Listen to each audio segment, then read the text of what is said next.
Welcome to Doors Theory. In today's video, we're going to be talking about one of the most well-made entities in the outdoors, the Groundskeeper. He might just seem like just another entity, a guy with a scythe who doesn't like people stepping on grass. But there's so much more to him than that. We're going to explain his behavior, his connection to the subfloor, the world lotus, and curious light.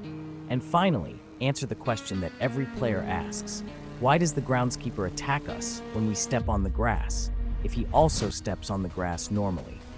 Most entities just see you and try to attack instantly. The Groundskeeper? He's not like that. Sometimes he's just hanging around, sometimes he's watching you carefully, sometimes he'll even help out, and other times, well, that's when he gets dangerous. How he reacts totally depends on what you do or what other entities do. One of the first things you notice about him is his appearance. He's humanoid, with gray, dirty skin and vine-covered arms, two glowing yellow eyes, and a faint green glow that seems to glow from him. He wears overalls, a shirt, boots, and a hat, and carries a massive scythe. There's even a keychain on his belt. All of these details tell us he was once human, or like a human at least. Now, let's get to the main part of the theory, why he attacks when we step on the grass. A lot of players think he's punishing you or that we are ruining the grass. But the truth goes far deeper. The Groundskeeper isn't focused on the player as an individual. He's focused on the subfloor as a whole.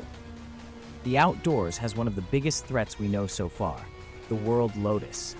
The world lotus is a massive, hostile entity that corrupts anything it touches.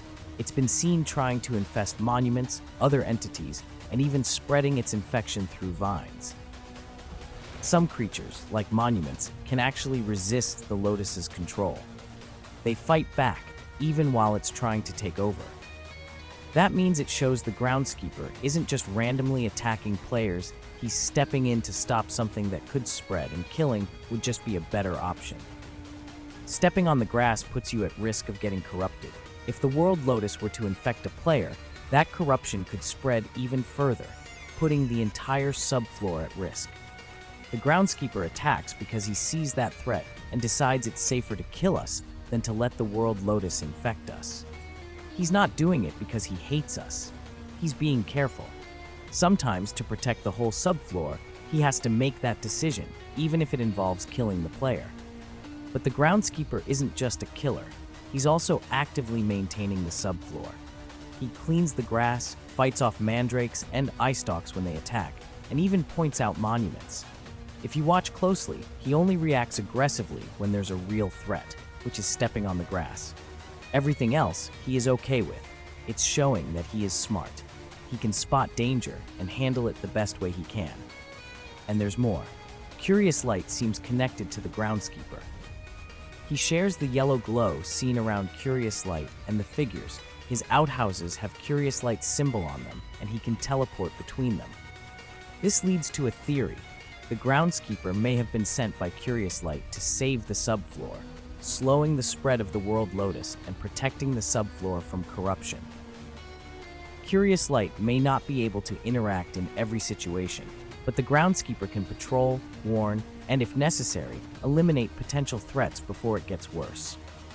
Curious Light also mentions that the guillotines in the hedge maze were placed by the Groundskeeper, and Grampy notes that he plants bugleweed to kill world lotus vines. Now, consider what happens during gameplay. If you step on the grass while he's nearby, he watches first. He gives you warning gestures, grunts, and even makes a watching you or a throat gesture. But if you ignore his warnings, he charges, swings his scythe, and stomps.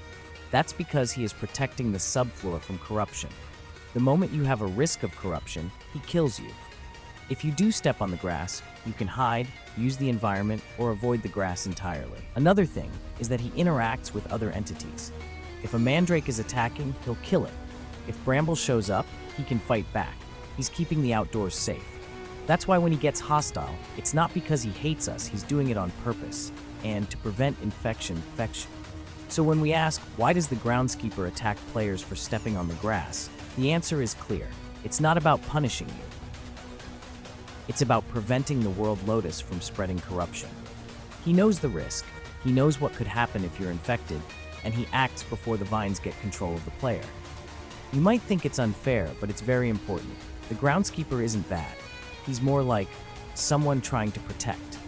That grass, it's not just grass. Step on it, and from his point of view, you're at risk of getting corrupted. He can't just ignore it. He is someone watching out for the whole place. So next time you see the groundskeeper, just remember, he is doing it for the subfloor as a whole. This was Doors Theory, where every door opens another mystery. See you next time.